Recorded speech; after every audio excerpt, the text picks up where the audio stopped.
స్తోత్రం. హల్లెలూయా. మంచిది. మరి ఈరోజు మరి మనం అందరం కూడా ప్రభుత్వాల్లో మనము పాల్పొందు పొందాం దేవుడి ఇచ్చిన మహాకృపను బట్టి. దేవుని స్తోత్రం. మరి గత వారం ఏ వాక్యం చెప్పాను? గత వారం ఏ వాక్యం?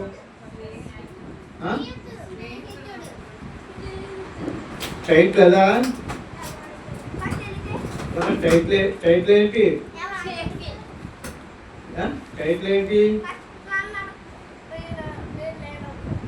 నువ్వు లేవులే, నువ్వు బతికిపోయావు, రాలేదు కదా.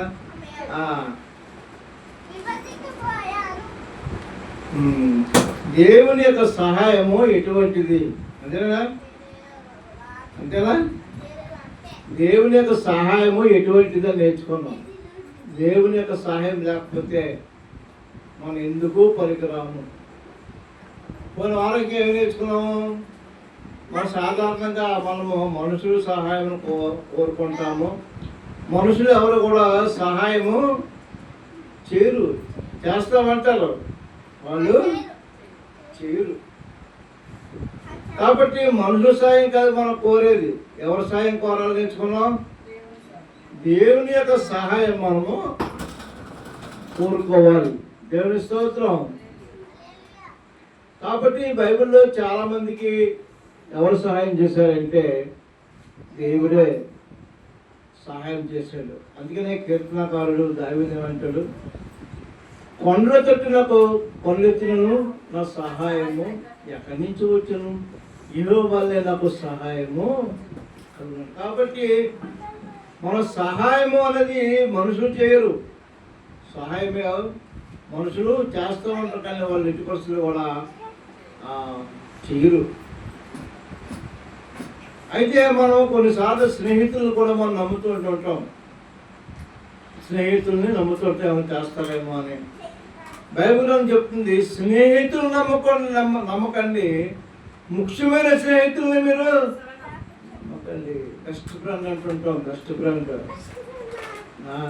ఫ్రెండ్ అంటే ఏంటంటే సరదాగా తిరగడానికే కొంతమంది ఫ్రెండ్స్ ఉంటారు, ఎంజాయ్మెంట్కే ఫ్రెండ్స్ ఉంటారు. అంతే. సమయం వచ్చినప్పుడు ఆదుకునేవాడే నిజమైన స్నేహితుడు. దేవుని స్తోత్రం. అంటే ఫ్రెండ్స్ ఉన్నారంటే ఎక్కడో ఉండొచ్చు, కానీ ఇంకా తక్కువ మంది ఆపదలో ఎవరైతే నిజంగా వారు సహాయం చేస్తారో నిజంగా మరి ఆ వ్యక్తి దేవుని యొక్క బ్లెస్సింగ్స్ ఎంతో ఉంటుంటాయి.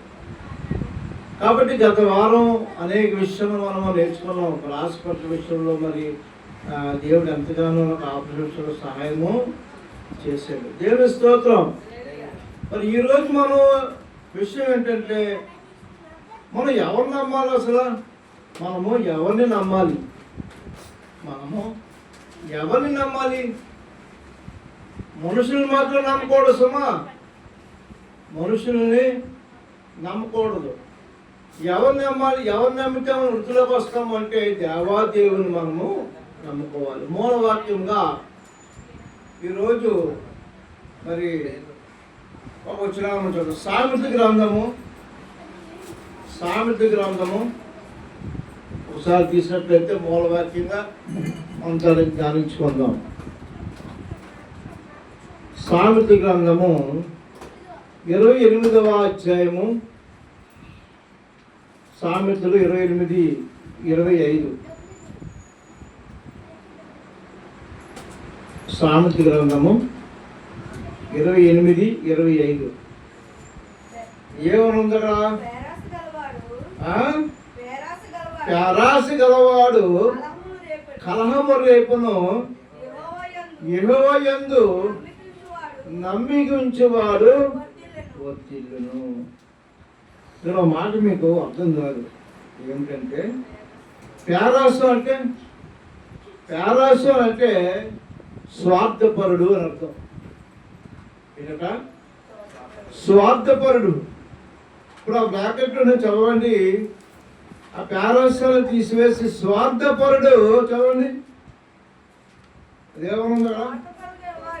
స్వార్థపరుడు గలవాడు కలహము రేపును. తర్వాత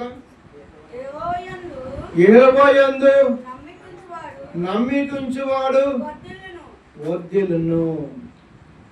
స్వార్థపరుడు కలహము రేపుతాడట. స్వార్థపరుడు కలహము రేపుతాడట. ఆ స్వార్థపరులు ఎక్కడుంటారు? ఆ స్వార్థపరులు ఎక్కడుంటారు? బయట ఉంటారా? ఎక్కడుంటారు అమృత? స్వార్థపరులు బయట ఉండరు. వాళ్ళు బయట ఉండరు, మన ఇంట్లోనే ఉంటారు. అంతేనా? స్వార్థపరులు బయట ఉండరు. మన నుంచి ఎందుకు వాళ్ళు బయట వాళ్ళు ఏమో ఆశించరు. మన నుంచి ఏది ఆశిస్తారంటే మన బంధువులే ఆశిస్తుంటారు స్వార్థంగాను. శత్రువులు ఎక్కడి నుంచో రారు. ఎక్కడి నుంచి వస్తారు శత్రువులు? మన ఇంట్లో నుంచే శత్రువులు తయారవుతారు. మన ఇంట్లో నుంచే శత్రువులు తయారవుతారు. సాధారణంగా ఎలా తయారవుతారంటే ఆస్తిపాస్తులు ఉన్నవారు తండ్రి బాగా సంపాదించాడు అనుకోండి. ఏటా తండ్రి బాగా సంపాదించాడు, పొలాలు సంపాదించాడు, అలాగే ఇల్లులు సంపాదించాడు. ఇద్దరు కుమారులు ఉన్నారు. ఇద్దరు కుమారులు కూడా పెంచి పెద్దగా చేసి చదివించి చక్కగా మరి విద్యాబుద్ధులు చెప్పించి వాళ్ళ వివాహాలు కూడా తండ్రి చేస్తాడు. కొంతకాలం కుటుంబం బాగానే నడుస్తుంది. తర్వాత ఈ ఆస్తి ఉంది కదా, ఆస్తి విషయంలో పంపకాల విషయంలో సానుకూలంగా స్పందిస్తూ ఉన్నారా? తండ్రి ఎలా చెప్తాడో అలాగా వినేవాళ్ళు చాలా తక్కువ మంది. ఎందుకు అంటే అన్నదమ్ముల్లో పక్కన ఇల్లు ఉంటుంటే ఒక గజం ఎక్కువ ఇచ్చాడు అనుకోండి, అన్నికి తమ్ముడు ఊరుకుంటాడా? ఊరుకోడు, గొడవడుతుంటాడు. మరి అన్నదమ్ములు ఇద్దరు కూడా ఒక తల్లిదండ్రులకు పుట్టారుగా, మరి ఎందుకు ఈ గొడవ? వాళ్ళు ఏముంది? స్వార్థం. ఏముంది? ఆ స్వార్థం ఏమవుతుంది? కోపంగా మారుతుంది. ఆ కోపం అయినది ఏమారుతుంది? పగగా మారుతుంది. ఆ పగలో ఏం పని చేస్తాడో ఆ స్వార్థపరుడికి తెలియదు. అందుకనే స్వార్థపరుడికి ఇది ఎలా ఉంది? ఏమన్నా కాదు, స్వార్థపరుడికి కలహము, గొడవలు రేపుతుంటాడు. వాడు స్వార్థ బుద్ధి. అది వాడి బుద్ధి అంటే ఆ బుద్ధి ఎటువంటిది? మరి బుద్ధి స్వార్థం అనే బుద్ధి ఎక్కడి నుంచి వచ్చింది? అమ్మ నాన్న నేర్పుతారా స్వార్థంగా బతకమని? శృతి, అమ్మ నాన్న నేర్పుతారు స్వార్థంగా ఉందని నేర్పుతారా? కాదు కాదు కాదు. అమ్మ నాన్న ఏం నేర్పుతారో మంచిగా నేర్పిస్తుంటారు. మంచిగా నేర్పిస్తున్నారు. బాగా ఉండాలి, నీ భార్య పిల్లలతో హ్యాపీగా ఉండాలి, నువ్వు హాయిగా ఉండాలి అని నేర్పిస్తా. మనుషుల్లో స్వార్థం అది పుట్టినలో వచ్చేసరికి చాలా మంది ఏమంటుంటారంటే ఈ స్వార్థం ఎక్కడి నుంచి వచ్చింది? ఇలా అమ్మ నాన్న నేర్పించారా అని అంటుంటారు. మనుషుల్లో స్వార్థం ఉన్నంత వరకు కూడా కుటుంబము ముందుకి వెళ్ళదు. ఎవరైనా సరే తండ్రిలో స్వార్థం ఉన్నా, తల్లిలో స్వార్థం ఉన్నా, అన్నదమ్ములో స్వార్థం ఉన్నా, కుటుంబంలో ఎవరు స్వార్థం ఉన్నా సరే కుటుంబం అనేది ముందుకు వెళ్ళదు. అది బాగా రగులుతూ ఉంటుంటుంది ఎప్పటికప్పుడు. అది ఉండకూడదు. అది మనం ఎవరు నమ్ముకున్నాము? దేవుణ్ణి నమ్ముకున్నాం. నిజమైన ఏమిటి? దేవుని మనము నమ్ముకున్నాం మనం. కానీ దేవుని పక్కన పెట్టేసి మనుషులను నమ్ముకుంటే ఇటువంటి అనర్థాలే వస్తుంటుంటాయి.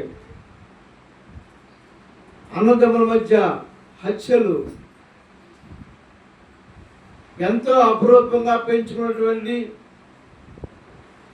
కూతుర్ని, ఎంతో వైభవంగా పెళ్లి చేసిన కూతుర్ని, ఏదో కూతురు తిట్టిందని చెప్పేసి తల్లి ఆ తల్లిని చంపేస్తున్న రోజులు ఇవి. ఎంత స్వార్థం మనుషులకు, ఎంత స్వార్థం. మరి కొంతమంది అప్పులు ఊపులో ఉండిపోయి పిల్లలేమో చంటి బిడ్డలు తల్లిని నమ్మారు. ఆ తల్లి ఏమో పిల్లల్ని ఎక్కడికో తీసుకుని వెళ్తుంది. ఆ పిల్లలు అనుకున్నారట నా తల్లి ఎక్కడికో షికారు తీసుకెళ్తుంది, లేకపోతే ఎక్కడికో మాకు తీసుకెళ్తా అనుకున్నాను. నమ్మారట పిల్లలు, తల్లిని నమ్మారట. తల్లిలో ఒక స్వార్థం ఏమిటంటే వాళ్ళకున్న పరిస్థితి బట్టి, అప్పుల బాధలు బట్టి, వాళ్ళకు ఉన్నటువంటి పరిస్థితి బట్టి ఆ పిల్లలకి ఏం చెప్పింది, బయటికి వెళ్దాం అని చెప్పని నమ్మించింది పిల్లల్ని. ఎవరు నమ్మించారు? తల్లి నమ్మించి అలా తీసుకెళ్ళి పిల్లలు ఏం చేస్తుందంటే ఇద్దరు పిల్లలు కూడా నూతులో వేసింది. ఎంత స్వార్థము! అప్పుడు చేసిందేమో తల్లి, పిల్లలేమో బలైపోవాలా. ఆ పిల్లలు ఏమనుకున్నారంటే నా తల్లిని నమ్మకమైన తల్లి అనుకున్నారు. అంతేనా? నమ్మకమైన తల్లి కదా, నా తల్లి నాకు సంరక్షిస్తుంది, నా తల్లిని కాపాడుతుంది అని తల్లిని మాటలు నమ్మి వెళితే వాళ్ళకి ఏమొచ్చింది? మరణం వచ్చింది. అందుకని మన లోపల ఎవరిని నమ్మకూడదు, మనుషులను నమ్మకూడదు. మన దేవుడిని మనం నమ్మాలి. ఎంతో కష్టపడి ఆస్తిపాస్తులు పిల్లలకి ఇచ్చి వాళ్ళకు ఉన్నదంతా కూడా నా పిల్లలే కదా, నా పిల్లలు అన్ని కూడా ఇస్తే రేపు పొద్దున్న ముసలేగా చూస్తారని చెప్తే ఆ తల్లిదండ్రులు సంపాదించేటువంటి ఆస్తిపాస్తులు అన్ని కూడా పిల్లలకి ఇస్తే పిల్లలు నమ్మింది ఆ తల్లి, పిల్లలు నమ్మింది ఆ తండ్రి. చివరి దశలో ఆస్తి కూడా అన్నదమ్ములు కొట్టివేసి అన్నదమ్ములు తీసుకొని చివరికి ఆ తల్లిదండ్రులు ఏం చేశారు అంటే వాళ్ళని అనాథాశ్రయంలో చేర్చారు. ఆ తల్లిదండ్రులు అనుకున్న నమ్మారు. ఎవరు నమ్మారు? తల్లిదండ్రులు పిల్లలను నమ్మారు. అంటే ఈరోజు ఒకరు నమ్మకాలు కోల్పోతున్నారు. లాస్ట్కి మన లోపల మనుషులు నమ్మడం వల్ల ఏమవుతున్నారు? బలైపోతున్నారు. అంతేనా? బలైపోతున్నారు. కాబట్టి మనుషులు నమ్మడం కాదు, మనుషుల్లో స్వార్థం ఉంటుంది. నేనే సంపాదించాలి, నేనే బాగుపడాలి అన్నాడు. ఆ మనిషి ఎప్పుడు కూడా డెవలప్ అవ్వదు. ప్రస్తుతానికి చెల్లుబాటు అయిపోతుంది. తర్వాత దేవుడు ఆయన చూచే దేవుడైనా, దేవుని స్తోత్రం, ఆయన చూచే దేవుడైనా ఏ మనిషిని విడిచిపెట్టేవాడు కాదు. ఆయన చూసి ఆకాశం నుంచి ఆయనట చూస్తున్న నరులనట పరిశీలిస్తున్నాడట. ఎందుకు పరిశీలన? ఆయన రేపు పొద్దున జడ్జిమెంట్ ఉంటుంది. పరిశీలన ఎందుకు చేస్తున్నాడంటే మనకు తీర్పు తెచ్చడానికి ఆయన ఆకాశం నుంచి ఆయన కనులెత్తిలా చూస్తున్నాడట. మనుషుల్లో స్వార్థం. ఈరోజు మనం చెల్లుబాటు అయిపోద్ది, ఏదో అయిపోతుంది. ఈరోజు గడిచిపోవడం పెద్ద విచిత్రమేమీ కాదు, అలాగనే బ్రతికేయచ్చు. కానీ మనుషుల్లో స్వార్థం లేదు. ఈరోజు తల్లిని పిల్లలు నమ్ముతున్నారు, పిల్లలు నమ్ముతున్నారు. ఒకరికొకరు నమ్ముకోవడం వల్ల బలైపోతున్నారు చాలామంది. బైబిల్ గ్రంథంలో కూడా ఇదే తీరుగా ఉంది. కొన్ని చోట్ల ఎంతో అపురూపంగా ఉన్నారు అన్నదమ్ములు ఇద్దరును, ఎంతో అనురాగంగా ఉన్నారు. ఒక సందర్భం వచ్చింది, సందర్భ విషయంలో ఒకరు బలైపోయారు. ఒక సందర్భంలో అనుకున్నాడు తమ్ముడు ఏమనుకున్నాడంటే నా అన్న నాకు మంచి ప్రేమికుడు, నాకు తోడుగా ఉంటాడు, నాకు నీడగా ఉంటాడు అని నమ్మి పొలంలోకి తీసుకెళ్ళి వెళ్ళి అన్నీ ఏం చేశాడు? తమ్ముడిని చంపివేశాడు, హత్య చేశాడు. ఎందుకు వచ్చేసాడు? స్వార్థం. మొట్టమొదటి ప్రథమ హత్య హేబేలుది. ఆదామవ్వలు ఉన్నారు బైబిల్ గ్రంథంలో. ఎవరున్నారు? ఆదామవ్వలు ఉన్నారు. ఆదామవ్వలు ఉంటే వాళ్ళకి ఇద్దరు కుమారులు. ఎంతమంది కుమారులు? 2 కుమారులు ఉన్నారు. పెద్ద కుమారుడి పేరు ఏం పేరు?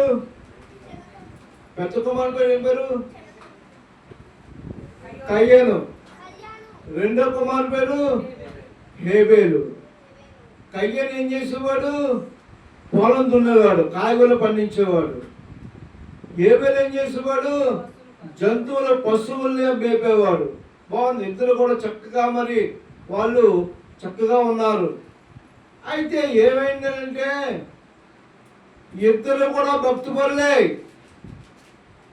ఎవరిద్దరు? కయ్యేను భక్తిపరుడే, హేబేలు కూడా భక్తిపరుడే, ఇద్దరు భక్తిపరులే. అయితే దేవుడు ఎవరి అర్పణ స్వీకరించాడు? చిన్నవాడైనటువంటి హేబేలు యొక్క అర్పణ ఆయనకి ఇష్టమైంది.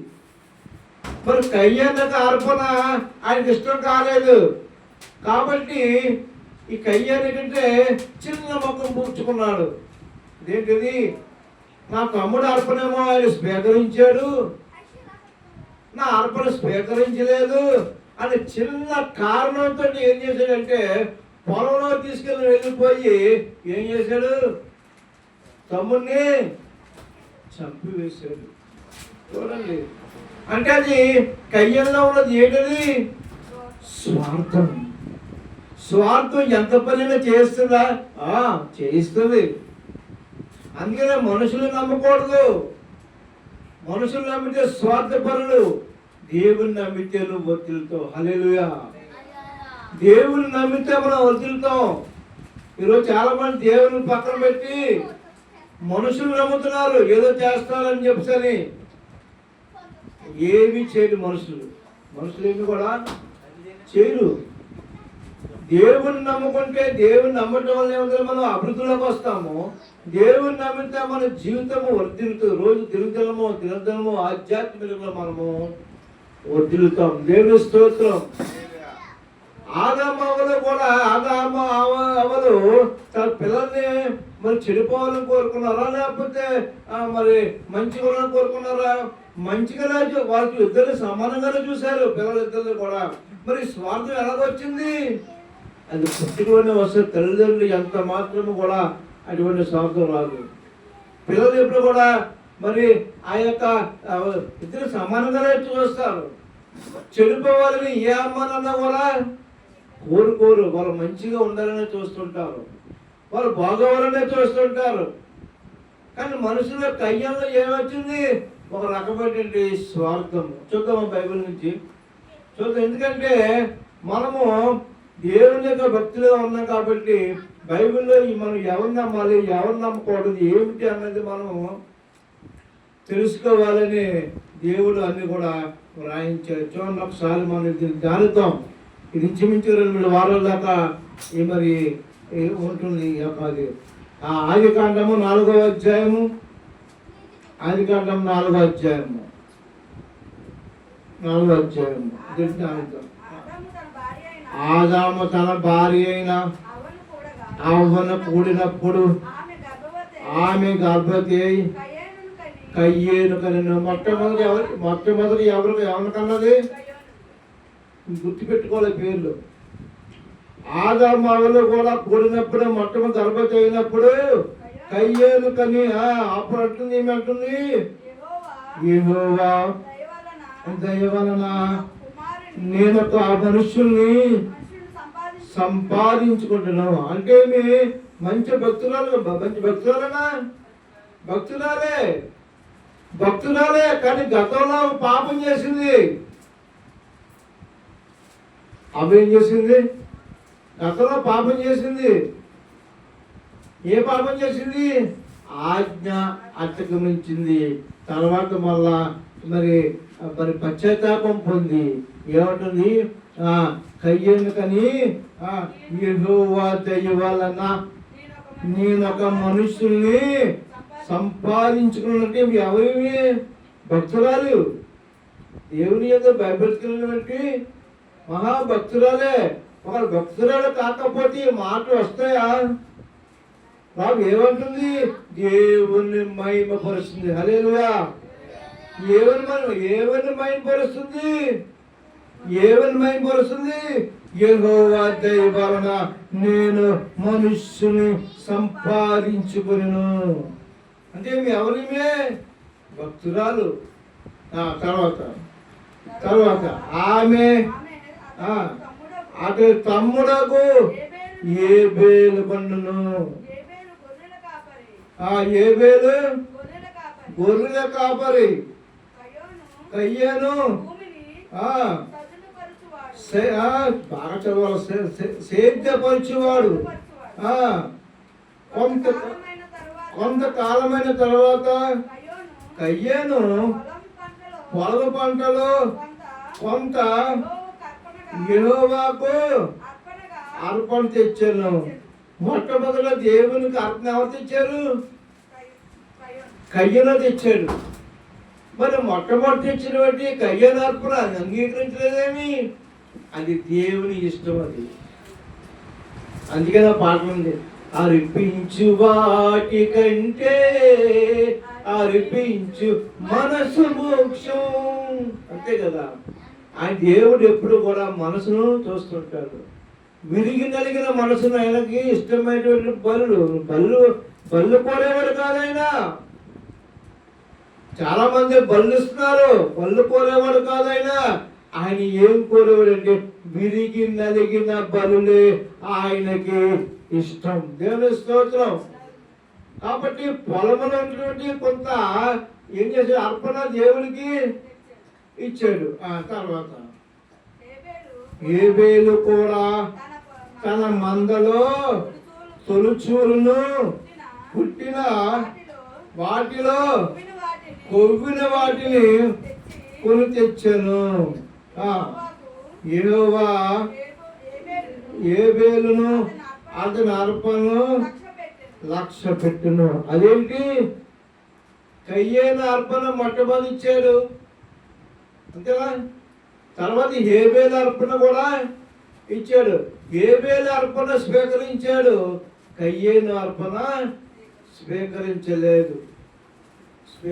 ఎందుకంటే ఆయన ఏం చూస్తున్నాడని చెల్లించుకున్నాము. దేవునికి ఏం కావాలి? విరిగి నలిగిన హృదయం కావాలి ఆయనకి. మన ఆలోచన విధానం ఎలా ఉందో చూస్తాడు. మనుషులైతే ₹5 లక్ష్య పెడతారట. దేవుడైతే అంట అంతరంగ స్వభావం లోపల బయటికి తెల్లబట్టేసి మాత్రం తెల్ల మనసు ఉండేది కాదు. నిగనెలగానే బట్టేసిన మాత్రం నిగనెల మనుషులు కాదు. నీ అంతరంగం ఎలా ఉంది? నీ అంతరంగంలో చూసేవాడు మనుషులు కాదు, దేవాది దేవుడే. హల్లెలూయా. నీ అంతరంగ స్వభావం శుద్ధీకరంగా ఉందా, కుళ్ళి కపటంగా ఉందా? అదే చూస్తాడు దేవుడు. మనుషులు అయితే ₹5 చూస్తారు, నటనే చూస్తారు మనుషులు. అబ్బాయి కొంతమంది ఎంత బాగా మాట్లాడతారో పైకి, నటనా జీవితం కొంతమందికి. ఆ నటనా జీవితం మనుషులు గ్రహించలేరు, కానీ ఎవరు గ్రహిస్తారు? దేవుడు గ్రహిస్తారు. కాబట్టి మనం మనుషులు తగినట్టుగా ఉండడం కాదు, ఎవరికి తగినట్టుగా ఉండాలి? దేవాది దేవుడు తగినట్టుగా మనము ఉండాలి. కయ్యేనుకి అర్పణ మరి దేవుడు స్వీకరించలేదు. కయ్యేను అర్పణ స్వీకరించలేదు, ఏబేలుకి అర్పణ స్వీకరించాడు. అంటే దేవుడు విరిగిన హృదయాన్ని, మంచి మనసును దేవుడు చూశాడు. ఆ కారణం చేత కయ్యేనుకి ఏమైంది? మిక్కిలి కోపం వచ్చిందట. ఏముంది ఇక్కడ? కయ్యేను చదవలేదు. కయ్యేను అతని అర్పణను ఆయన లక్ష్య పెట్టలేదు. కాబట్టి కయ్యేనుకు మిక్కిలి కోపం వచ్చి అతడు తన ముఖము చిన్నపుచ్చుకున్నదా. అంటే కోపం వచ్చింది. ఎవరు కోపం వచ్చింది? కయ్యేను కోపం. ఎందుకు కోపం వచ్చింది? తన అర్పణ దేవుడు అంగీకరించలేదు కాబట్టి ఆయనకి ఏమొచ్చింది? కోపం వచ్చింది. కోపం ఎందుకు రావాలా? ఏమో అక్కడ ఉన్న ఆలోచనలు కానీ ఎలా ఉండాలి? నిజంగా ఆయన మంచోడైతే ఒకవేళ ఏమో దేవుని నేను తప్పు చేశానేమో, అందుకే నా అర్పణ అని అంగీకరించలేదు. కాబట్టి దేవుని ఏమడగల? దేవా, నా తమ్ముడు అర్పణ నువ్వు తీసుకున్న స్వీకరించావు, నా అర్పణ ఎందుకయ్యా స్వీకరించలేదు? నేను ఏ పాపం చేస్తానే కానీ ప్రార్థన చేయాలిగా. నాలో ఏ పాపం ఉంది నాయన, నాలో ఏ పొరపాటు ఉంది నాయన అని కయ్యను నోరు తెరిచి ఈ ప్రార్థన చేస్తే ఆయన క్షమించేవాడు. దేవుని స్తోత్రం. అలా ప్రార్థన చేయకుండా ఎవరి మీద కోపగించాడు? సొంత రక్తం పంచుకుంటున్నటువంటి తమ్ముడి మీద ఏబేలు పై కోపం ఉంచుకున్నాడు. కోపం బైబిల్లో మాట ఉంది, కోపపడు కానీ పాపము చేయటం ఉంటుంది. కాబట్టి కోపడచ్చు. అది ఎటువంటి కోపము? ఆ కోపము వల్ల ఎదురు వారికి ఏది కూడా చేయకూడదు. నువ్వు చేసావంటే ఆ కోపం ఎవరు వచ్చినట్టే సాతాను ప్రేరేపణ వల్ల వచ్చింది. కోపం సాతాను ప్రేరేపించాడు. సాతాను ప్రేరేపించుడు కాదు, ప్రతి మీద కోపం కోపం ఉండొచ్చు. ఎంతవరకు ఉండాలంటే కొంతవరకే కోపము. భార్యను కొట్టేంత వరకు కోపం ఉండకూడదు. తండ్రి మీద తెలబెట్టిన కోపం ఉండకూడదు. నీ కోపం ఎంతవరకు అంటే కొంతవరకే ఆలోచించుకోవాలా. ఎందుకంటే మనం దేవుని భక్తి చేస్తున్నామంటే, దేవుని సన్నిధిలో ఉంటామంటే గద్దె వణుకాలట.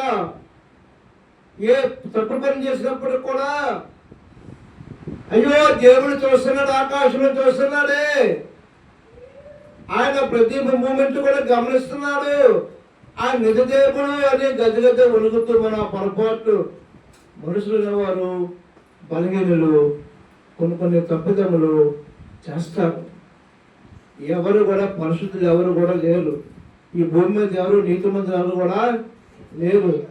కోపం వస్తుంది, దానివల్ల పాపం వస్తుంది. వెంటనే మనం ఏం చేయాలి? తప్పు ఒప్పుకొని దేవుడి సన్నిధిలో మొరపెట్టి దేవుడు క్షమించడా. ఈ యొక్క ఇప్పుడు కయ్యను ఏం చేశాడు? తమ్ముడిపై కోపడినట. ఆ కోపని ఊరుకున్నాడా? కోపని ఊరుకుంటే బాగున్నా, ఊరుకోలేదు. అప్పటికి దేవుడు అడుగుతున్నాడు. ఏమని అడుగుతున్నాడు ఒకసారి? కాబట్టి కయ్యను మిక్కిల కోపం వచ్చి అతడు తన ముఖము చిన్నపుచ్చుకొనగా అప్పుడు యెహోవా కయ్యనుతో అంటట, ఓ కయ్యను, నీకు కోపం మీద ముఖము చిన్నపుచ్చుకొని ఉన్నావేమి?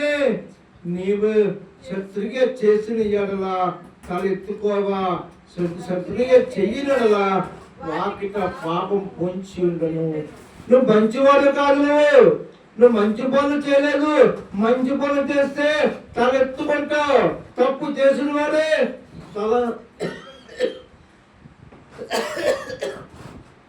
తలదించుకుంటారు. అందుకనే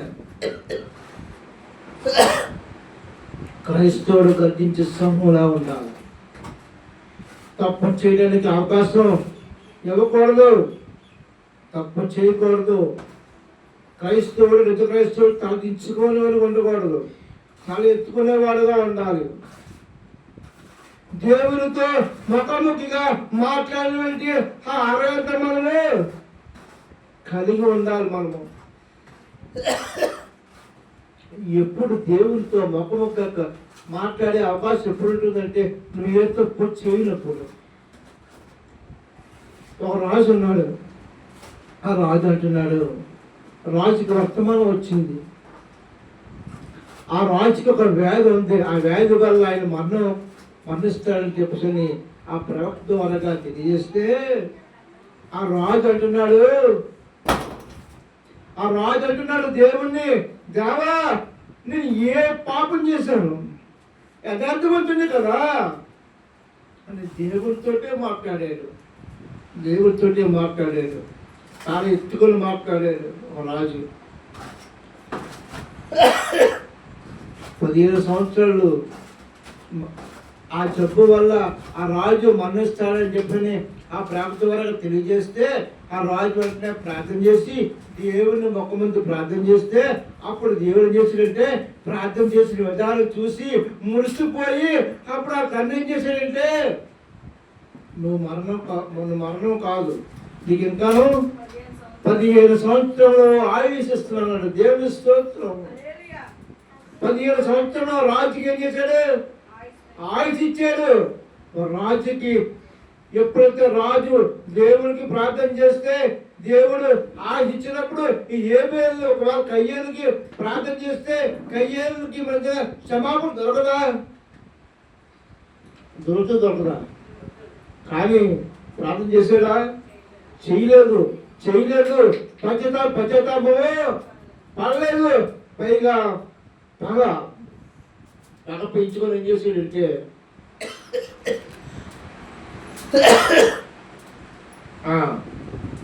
ఏం చేసాడంటే చూడండి 7వ వచనం చివరికి నీ ఎడల దాని వాంచకలు నీవు దాని ఏలులోని కయ్యేలు వచ్చు. కయ్యేలుతో తమ్ముడిని హేబేలుతో మాట్లాడాను. వారు పొలములో ఉన్నప్పుడు ఎక్కడున్నారట? ఇది వారు అంటే హేబేలు కయ్యేలు వారు పొలంలో ఉన్నారట. ఆల్రెడీ కయ్యేలు గారు ప్లాన్ చేసుకున్నారు. అప్పుడే ఎలా ప్లాన్ చేసుకున్నారు? ఇంత తమ్ముడిని చంపేయాలండి. తమ్ముడు ఏమనుకుంటాడంటే నాకు మా అన్నీ ఉన్నాడు కదా, నాకు భయం ఏంటి అని అనుకొని ఉండొచ్చు. అంతే కదా మరి. అయితే అన్నలో ఎంత ద్వేషము, ఎంత పగుందని తమ్ముడు గ్రహించుకోలేదు. వారు పొలంలో ఉన్నప్పుడు కయ్యేనంత తమ్ముడైన హేబేలు మీద పడి అతనిని చంపెను. అప్పుడు అంటున్నాడు దేవుడు నీతో. అప్పుడు ఎవరు చంపిన సంగతి, చంపాడన్నది ఎవరు చూశారు? దేవుడు చూసి వెంటనే కయ్యం దగ్గరకు వచ్చి అంటున్నాడు. ఏమన్నా చూడండి ఒకసారి. ఏమో అంటున్నాడు, నీ తమ్ముడైన హేబేలు ఎక్కడని కయ్యేలు నడగా అతడు నేను ఎరగను, నా తమ్మునికి నేను కావలివాడునా? అప్పుడైనా నీవు చేసిన పని ఏమిటి? నీ తమ్ముని రక్తం యొక్క స్వరము నేల నుండి నాకు మొరపెట్టించున్నది. చూసారు? మొరపెట్టిందంట. ప్రకృతి సాక్షి వచ్చింది. ఎంతో నా అమ్మ ఉన్నాడు కదా, నా అన్న రమ్మంటున్నాడు పొలంలోకి వెళ్ళి. వాళ్ళిద్దరు పొలం ఉన్నప్పుడు అన్న నమ్మి తమ్ముడు వెళ్ళాడు. అప్పుడు అన్న ఏం చేశాడు? పగతో రగిలిపోతున్నటువంటి ఇతను తమ్ముడిని చంపివేశాడు. ఇది లోకం తీరది, లోకం అలా ఉంది. కాబట్టి మనుషులు నమ్మడం కాదు. మనము ఎవరు నమ్ముకోవాలి? దేవుణ్ణి మనము నమ్ముకోవాలి. నమ్ముకుంటే ఏమొస్తుంది? వర్ధిల్లుతాము. దేవుని స్తోత్రం. కాబట్టి ఈ లోకంలో మనం ఎవరిని నమ్మకూడదు. మనుషులు పైసలు చూస్తారు, దేవుడు అంతరంగ స్వభావమైనా లక్ష్య పెడతాడు. కాబట్టి మనము మరి ఈ లోకంలో ఉన్నాము. లోకంలో ఉన్నామే కానీ మనం ఎప్పుడు కూడా దేవుని ఆజ్ఞకు లోబడి దేవుని నమ్మి ఆయన ఆలోచనలు దుర్జ తప్పకుండా పాటిస్తే మనము కూడా అభివృద్ధి పదవులు నడుస్తాము, మనము వర్ధిల్లుతాము. దేవుని స్తోత్రం. దేవుని యొక్క నిండైన దీవెనలు మనందరికీ దేవుడు దయచేయలేదన. అలాగే వచ్చిన వాక్యం ఉన్నటువంటి అందరినీ కూడా దేవుడు బహుబలంగా దీవించి నడిపించిన దాకా. దేవుని చిత్తమైతే ఇంకా వచ్చే వాళ్ళము కూడా 4 వారాల నుంచి మంచిగా ఉంటుంది ఈ వాక్యము. మనం ఒక విషయం మనం నేర్చుకొని మన ఆధ్యాత్మికంలో మనం ముందుకి సాగిపోవడం. దేవుడు దీవించి నడిపించిన దాకా. ఆమేన్.